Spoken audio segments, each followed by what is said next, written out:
bahagia dan sukacita bisa bertemu dengan jemaat Tuhan di Petamburan, apalagi menyampaikan firman Tuhan.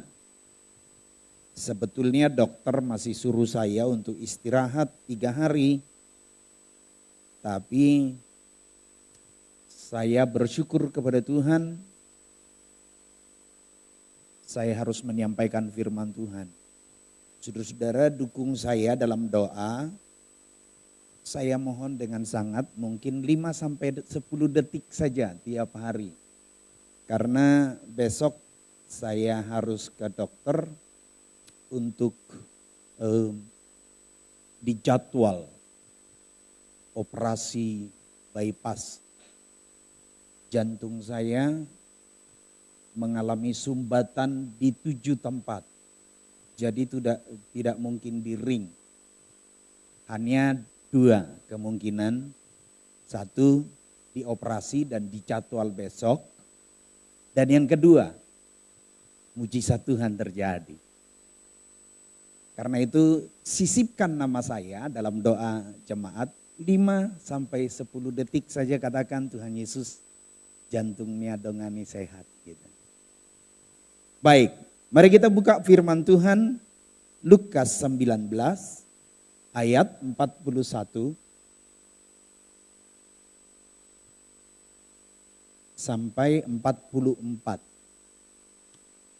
Ada baiknya dibaca dari ayat 28, saya berharap jemaat membacanya nanti di rumah sampai 44. Tapi ayat 41 saja. Demikian bunyi firman Tuhan. Dan ketika Yesus telah dekat dan melihat kota itu, maksudnya kota Yerusalem, ia menangisinya.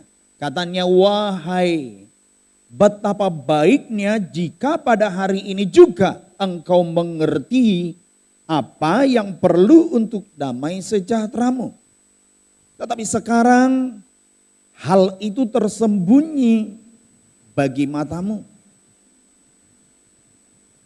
Sebab akan datang harinya bahwa musuhmu akan mengelilingi engkau dengan kubu, lalu mengepung engkau dan menghimpit engkau dari segala jurusan. Dan mereka akan membinasakan engkau beserta dengan pendudukmu. Dan pada tembokmu mereka tidak akan membiarkan satu batu pun tinggal terletak di atas batu yang lain.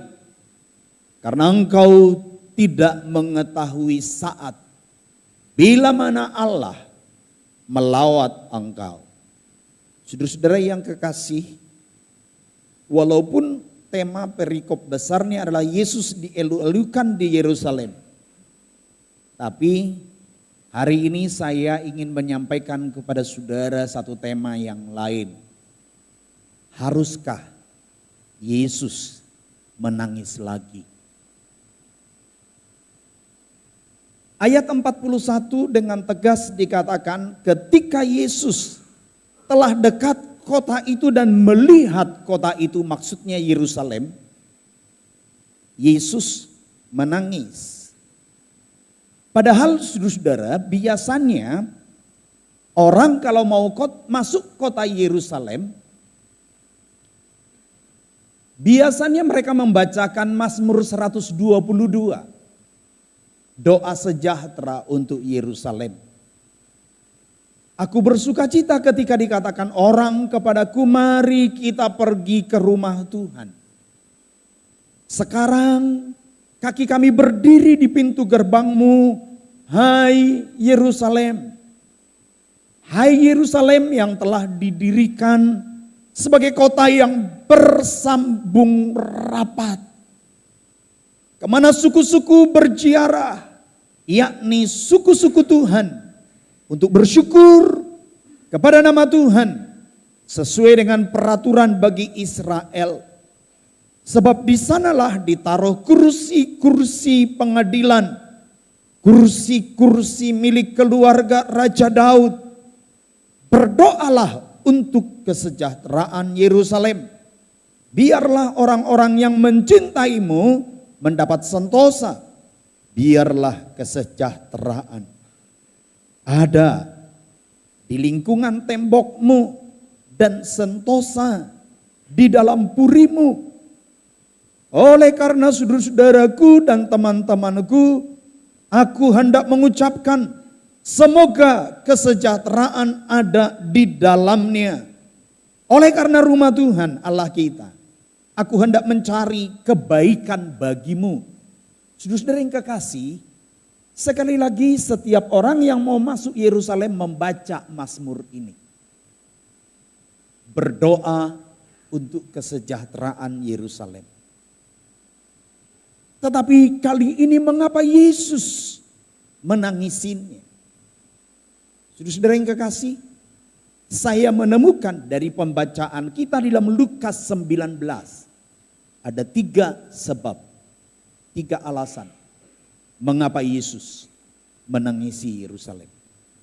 Yang pertama kita lihat di Lukas 19 ayat 42 bagian A. Wahai, betapa baiknya jika pada hari ini engkau mengerti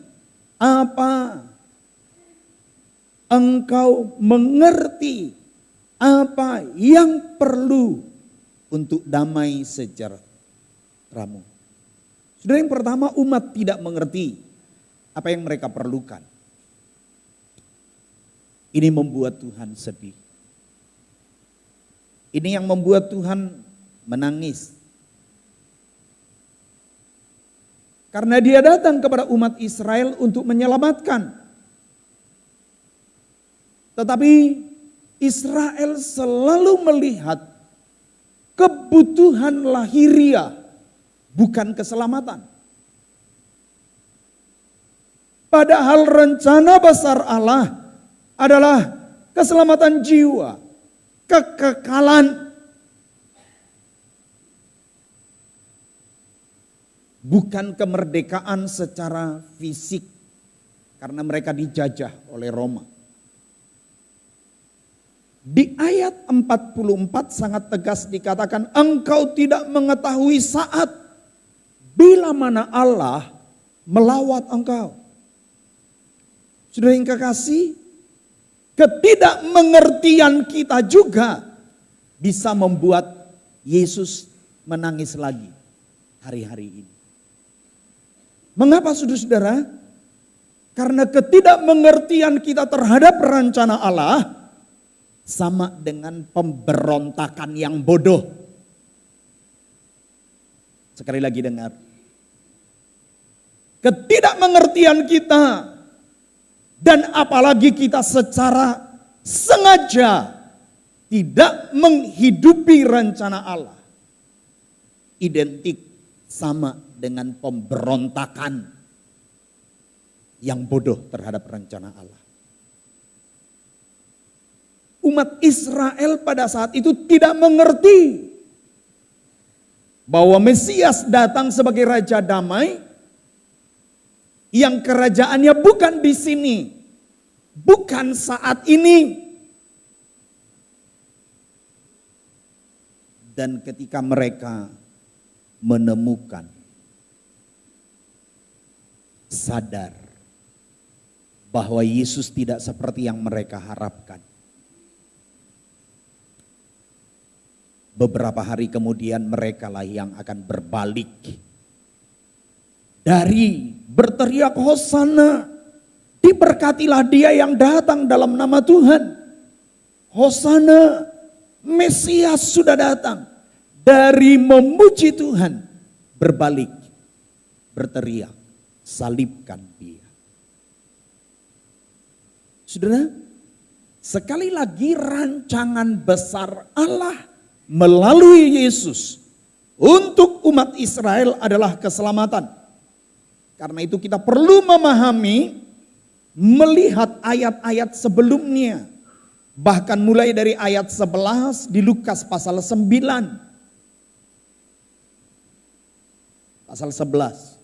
Ayat 11 dari pasal 19.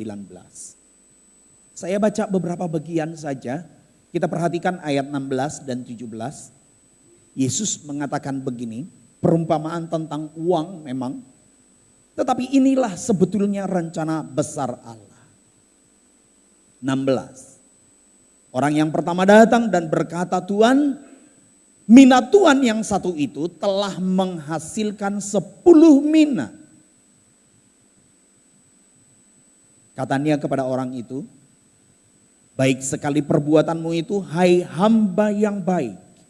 Engkau telah setia dalam perkara kecil. Karena itu terimalah kekuasaan atas 10 kota.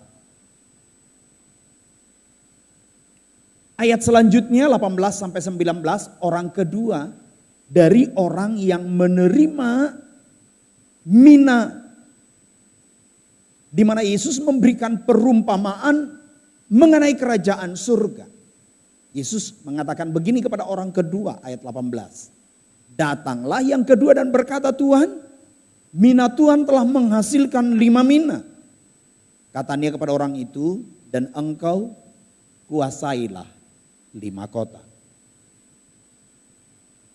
Tapi orang yang ketiga berbeda.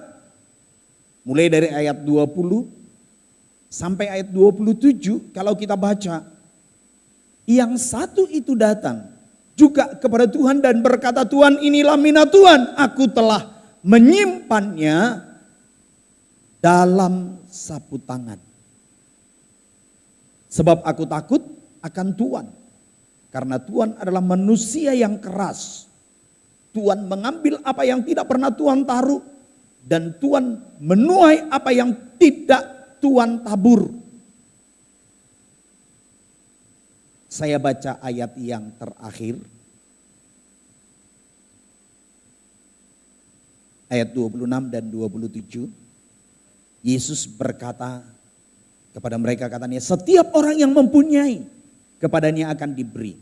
Tetapi siapa yang tidak mempunyai, daripadanya akan diambil juga apa yang ada padanya. Akan tetapi semua seteruku ini yang tidak suka aku menjadi rajanya, bawalah mereka kemari dan bunuhlah mereka di depan mataku.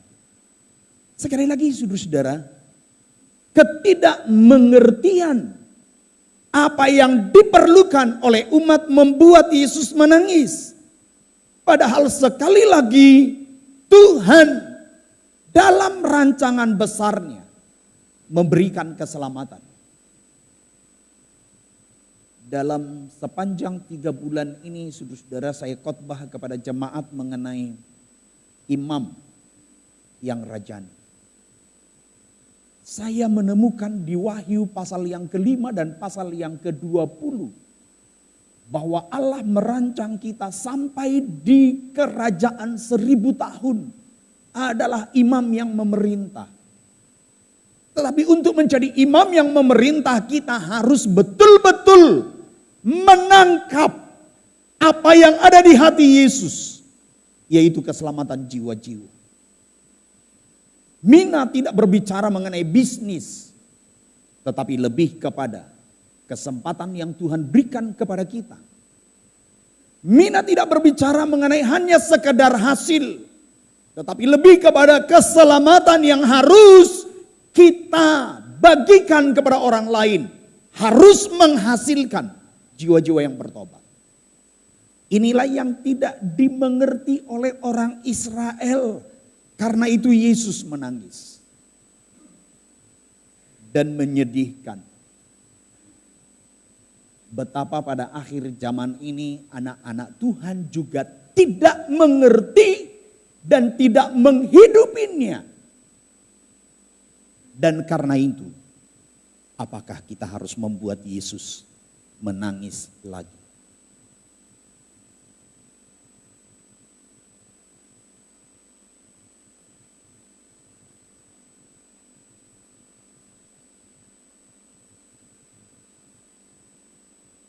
Alasan yang kedua mengapa Yesus menangis. Kita lihat ayat 42 bagian B. Tetapi sekarang hal itu tersembunyi bagi matamu. Alasan yang kedua adalah umat dibutakan. oleh hal-hal yang lahiriah. Sehingga tidak mampu melihat rencana Allah. Saudara, sebetulnya saat Yesus masuk Yerusalem, memang seperti membuat appointment. Janji bertemu. Janji perjumpaan. Mestinya umat di Yerusalem tidak miss dengan appointment perjanjian ini. Mestinya umat di Yerusalem sangat mengerti rencana Allah. Tapi sekali lagi dengar, terjadi miss appointment. Banyak hal yang menyebabkan mengapa umat di Yerusalem tidak dapat memenuhi janji perjumpaan dengan Kristus. Entah yang tidak disengaja maupun yang disengaja. Pertama, itu bisa karena buta spiritual. Ada banyak orang yang punya mata tetapi tidak mampu melihat. Buta spiritual itu karena apa, saudara-saudara? Kita terlalu fokus kepada apa-apa yang di dunia ini. Gereja terlalu asik dengan yang keduniawian. Tahun yang lalu saya khotbah di satu gereja. Karena ketika mereka mengangkat persembahan, membaca doa Yabes, lalu menambah kalimat-kalimat seperti ini. Pelanggan baru datang, pelanggan lama tetap ada. Tuhan mengangkat kita menjadi kepala dan bukan ekor. Tuhan akan mempercayakan kepada kita harta yang lebih besar. Dan kita tidak akan pernah menjadi miskin. Saya khotbah dengar rencana Allah untuk jemaat perjanjian baru.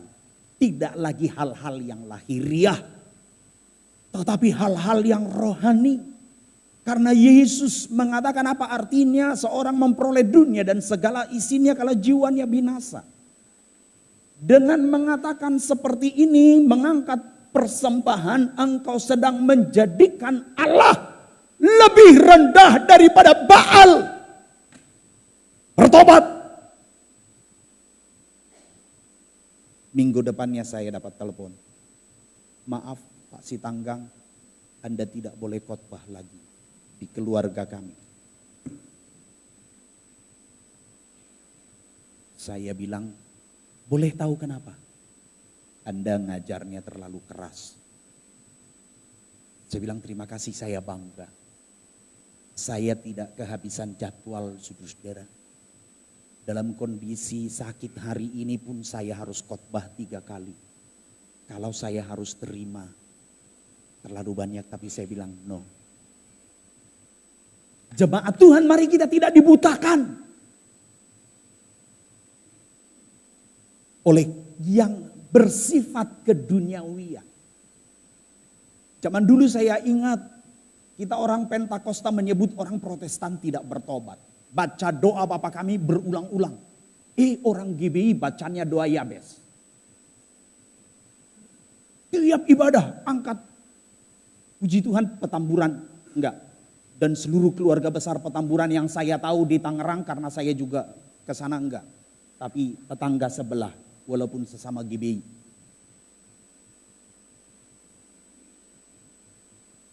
Saudaraku, Yesus menangis karena kebutaan umatnya akan rancangan Allah yang besar hanya karena kebutuhan lahir. Apakah Yesus harus menangis lagi di akhir zaman ini? Karena kita tidak mampu membuka mata rohani kita melihat rencana Allah. Sekali lagi kebutaan ini dipengaruhi oleh hal-hal yang sangat duniawi. Di mana kita berbicara banyak hal mengenai pernik-pernik duniawi. Kita abai kepada firman Tuhan.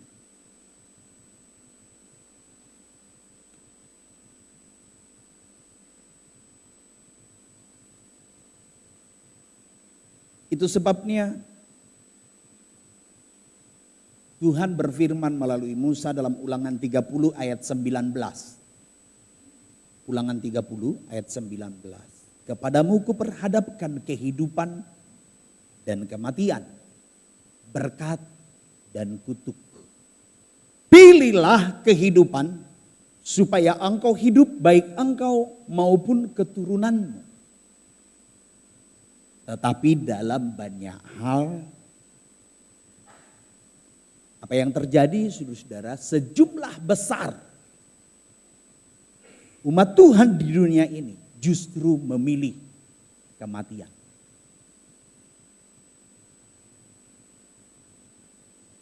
Haruskah Yesus menangis lagi? Karena kita umatnya tidak mampu melihat rancangan Allah yang besar.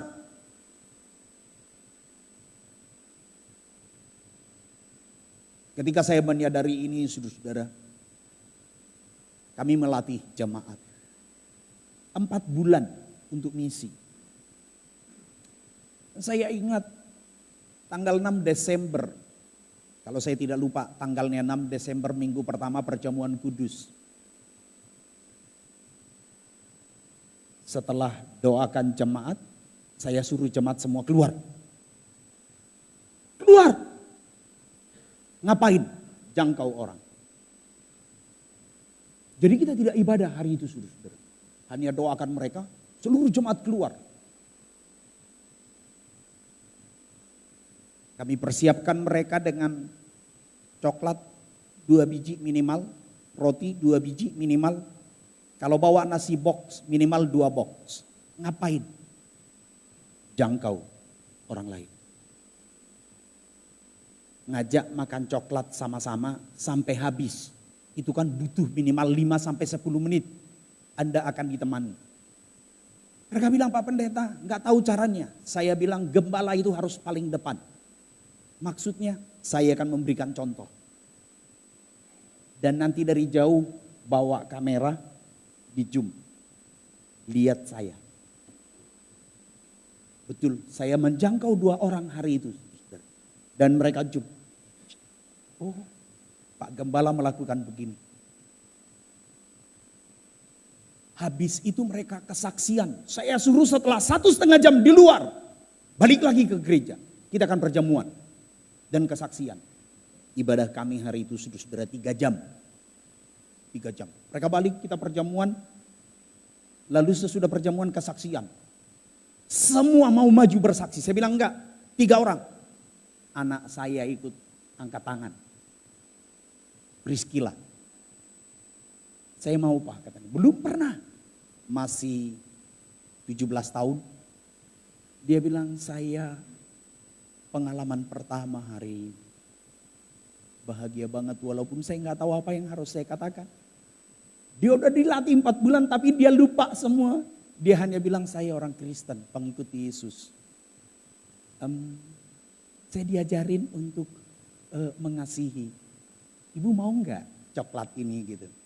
Lalu dia cerita, dia mengatakan kami mengasihi ibu. Sama seperti Yesus mengasihi ibu. Ya udah itu aja kesaksiannya katanya. Dia turun. Saya terharu saudara-saudara. Natal jemaat akhirnya bilang begini, Pak Pendeta kita mau lanjutkan yang minggu pertama. Saya tanya dari podium, maksud loh keluar lagi, jangkau lagi. Kalau begitu nasi box yang disediakan panitia tidak boleh dimakan. Bawa lebih banyak, jangkau mereka. Dengan itu saya tetapkan, saudara-saudara, saya katakan kita targetnya tahun depan 4 persekutuan orang percaya baru harus lahir. 4, baru bulan Maret sudah lahir 3 persekutuan orang percaya baru. Karena ada jiwa-jiwa yang bertobat.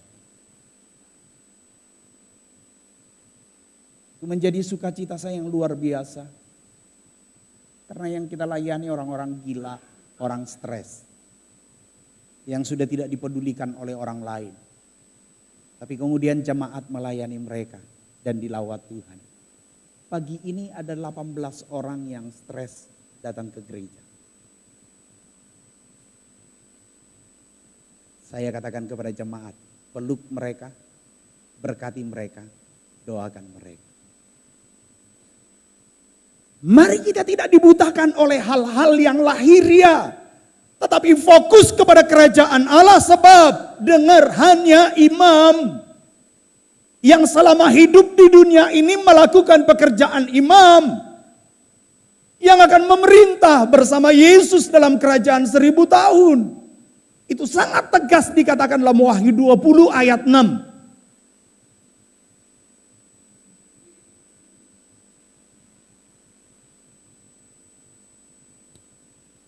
Saya agak khawatir saya terlalu bersemangat.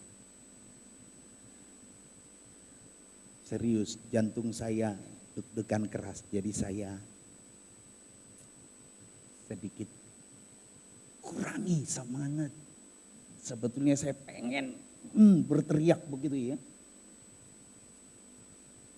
Jangan memilih kematian. Mari kita lebih memilih kehidupan. Dan kehidupan yang kita pilih itu karena apa, saudara-saudara? Ayo, jangan dibutakan oleh ilah zaman ini. Mari kita bisa melihat, memahami rancangan Allah yang besar dan berada di dalam proyek besar Tuhan Yesus. Selamatan jiwa-jiwa. Kalau tidak, Yesus menangis lagi. Yang ketiga, apa yang membuat Yesus menangis? Kehancuran umat. Ayat 43 sampai 44 sangat jelas dikatakan. Akan datang harinya bahwa musuhmu akan mengelilingi engkau dengan kubu, lalu mengepung engkau dan menghimpit engkau dari segala jurusan. Mereka akan membinasakan engkau beserta dengan pendudukmu. Dan pada tembokmu mereka tidak akan membiarkan satu batu pun tinggal terletak di atas batu yang lain. Karena engkau tidak mengetahui saat bila mana Allah melawat engkau. Saudaraku,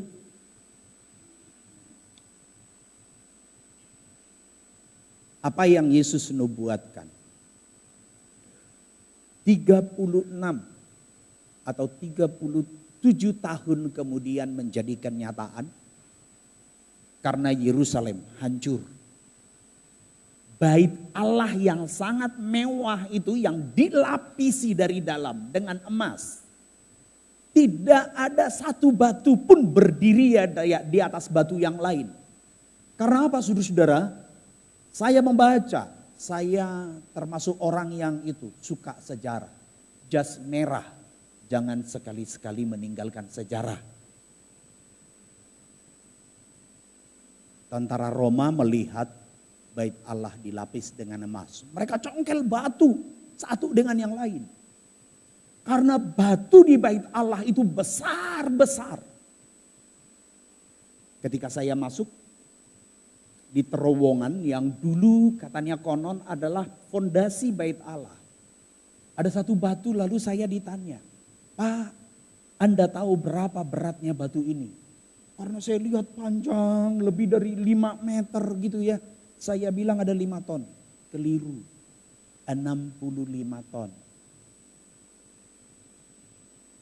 Nah, tentara Roma nggak bisa mencongkel semua batu. Akhirnya dia apain, saudara? Dibakar. Dengan dibakar emasnya meleleh. Setelah meleleh, baru batu itu dicongkel lagi untuk mengambil emas. Jadi yang Yesus nubuatkan menjadi kenyataan, hancur.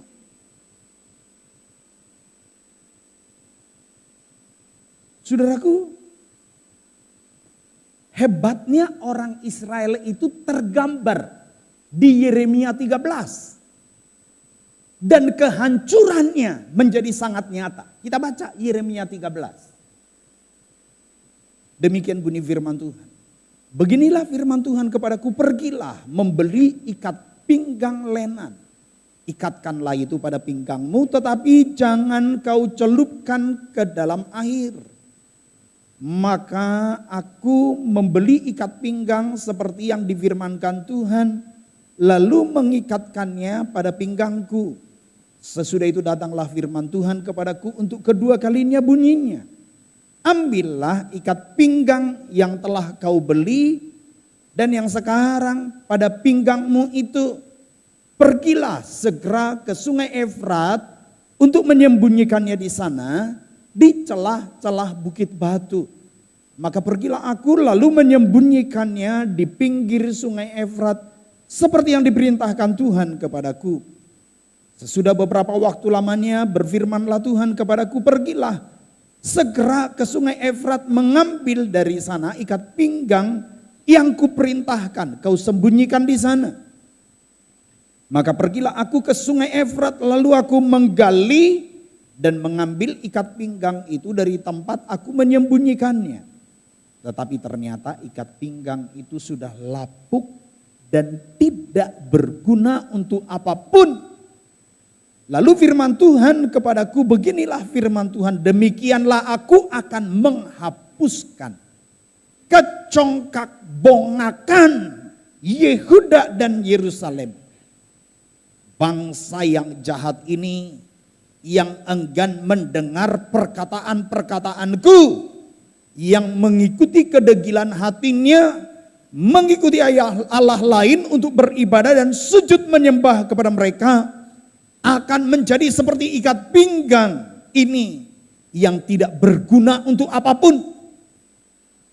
Sebab seperti ikat pinggang melekat pada pinggang seseorang, demikianlah tadinya segenap kaum Israel dan segenap kaum Yehuda kulekatkan kepadaku. Demikian firman Tuhan. Supaya mereka itu menjadi umatku, menjadi ternama, terpuji, dan terhormat bagiku. Tapi mereka itu tidak mau mendengar. Sudah perhatikan? Itu sebabnya Yesus menangis. Karena kehancuran umat Tuhan yang sedemikian mengerikan. Ayat 11 menggambarkan bahwa mereka itu menjadi umat ternama, terpuji, terhormat bagiku. Tapi karena tidak mampu, tidak mengerti rencana Allah, dibutakan oleh hal-hal yang lahiriah, menjadi tidak berarti. Saudaraku yang kekasih, dengar.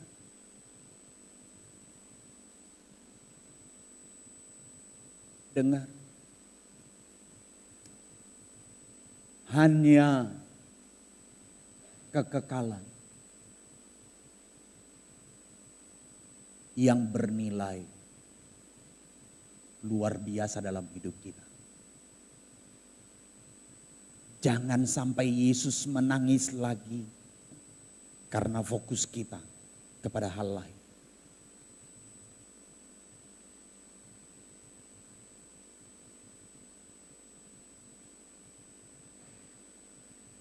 Saya tadi sengaja mengajak saudara membaca Mazmur 122.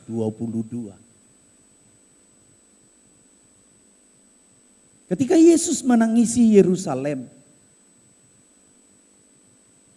berbeda. Kelihatannya berbeda. Sudah dengar?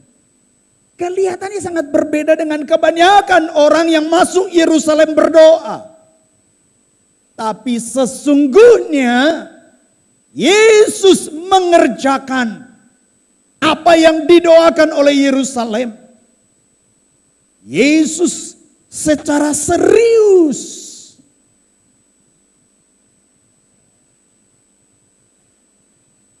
sekali lagi Yesus sangat serius mengusahakan kebaikan bagi Israel.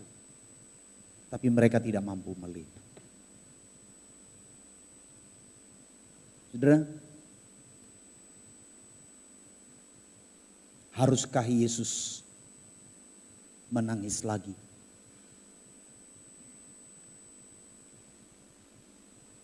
Karena hukuman itu akan datang kepada kita umatnya.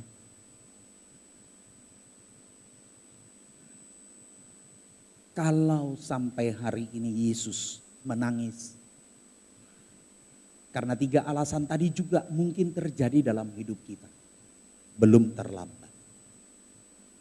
Karena apa, saudara-saudara?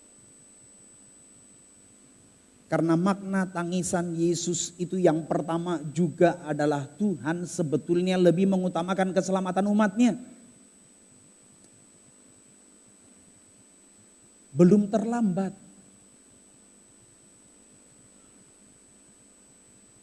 Sekali lagi tangisan Yesus mengajarkan kepada kita bahwa Yesus Tuhan mengutamakan keselamatan kita. Karena itu lebih baik kita yang menangis hari-hari ini meminta pengampunan kepada Tuhan. Supaya kita mengerti apa yang kita perlukan. Supaya mata rohani kita bisa melihat rancangan Allah yang besar. Supaya yang kita terima kehidupan bukan kutuk dan kematian. Makna tangisan Yesus yang kedua. Yesus adalah Tuhan yang kasihnya tidak terbatas. Air mata tidak selalu gambaran dari kelemahan dan kesedihan. Saya mau katakan saudara-saudara, air mata itu bisa juga lambang dari cinta. Satu kali seorang suami menatap istrinya dan berkata, "Ma, I love you." Kalimat yang sangat sederhana. Wow, I need. Mendengar satu kalimat yang sangat sederhana yang barangkali juga sudah jarang disampaikan oleh suami kepada istrinya ya. Saya terus melatih diri untuk mengucapkan. Termasuk pagi ini ketika istri saya masih tidur, saya sudah siap-siap. Karena saya harus bangun 4:30. Saya peluk sedikit dan berkata, "Ma, I love you." Tetapi rupanya kalimat ini bagi keluarga yang satu ini istimewa. Istrinya mendengar itu meneteskan air mata. Dan dia berkata, "Pa, itu segala-galanya. Segala-galanya yang saya perlukan." Tentu air mata itu bukan air mata kesedihan, tetapi air mata sukacita. Dan sekali lagi kalau Yesus pun sampai pagi ini menangisi saudara. Menangisi kita. Dengar, karena memang kasihnya tidak terbatas. Air mata Kristus pun adalah juga lambang dari cintanya yang tak terbatas. Kalau saja Israel pada saat itu mengerti dan memberikan respon yang baik, mungkin kehancuran tidak terjadi. Dan kalau hari ini kita mengerti tangisannya adalah juga wujud dari kasihnya. Mari kita memberikan respon yang tepat. Izinkan 1 menit lagi saya menjelaskan makna tangisan Yesus yang terakhir. Yesus adalah Tuhan yang tidak mau memaksakan kehendaknya. Bisa saja Tuhan, saya rada liar berpikir begitu ya. Saya membayangkan kira-kira apa yang terjadi ketika Yesus bangkit, lalu dia tiba-tiba datang kepada Pilatus dan berkata, "Pilatus, ini aku yang engkau salibkan. Lihat tanganku, lihat luka di kakiku, dan lihat lambungku." Dia datang kepada imam besar Kayafas dan berkata, "Kau imam besar Kayafas, kupecat kau jadi imam. Aku Yesus yang sudah engkau bunuh, lihat aku." Dia datang kepada khalayak ramai dan dia berkata, "Hei manusia Yerusalem, dengarkan, lihatlah, ini aku Yesus, sudah bangkit dari kematian." Kira-kira apa yang terjadi ya? Otak liar saya bilang begitu. Dan kalau Yesus datang di Jakarta, lalu Yesus bilang begini, "Hai penduduk Jakarta, aku sudah mengutus hambaku Ahok untuk menjadi gubernur.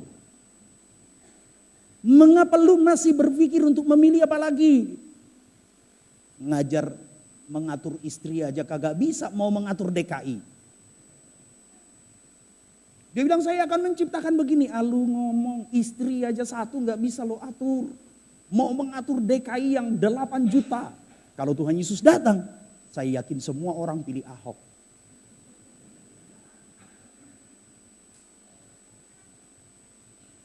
Tapi Yesus gak usah datang, saya juga pasti pilih Ahok. Dan dari tahun yang lalu, kita secara khusus berdoa untuk Ahok.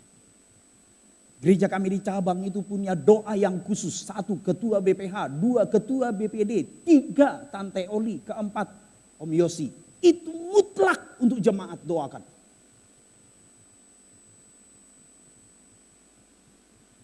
Dan yang kelima, Ahok. Jokowi bisa nggak didoakan, tapi Ahok nggak bisa. Harus didoakan. Saya sangat yakin terang Kristus akan semakin dar melalui anak Tuhan yang satu ini. Tapi dengar, Yesus tidak mau memaksakan kehendak, termasuk kepada saudara, termasuk kepada saya, termasuk kepada kita. Dia tidak akan memaksakan kehendaknya agar kita mampu melihat kebutuhan kita yang paling besar, agar mata rohani kita terbuka, agar kita tidak terhukum. Itu pilihan. Saya minta pemusik naik. Berikan jawabanmu hari ini. Masihkah Yesus menangis? Tundukkan kepala. Renungkan firman Tuhan.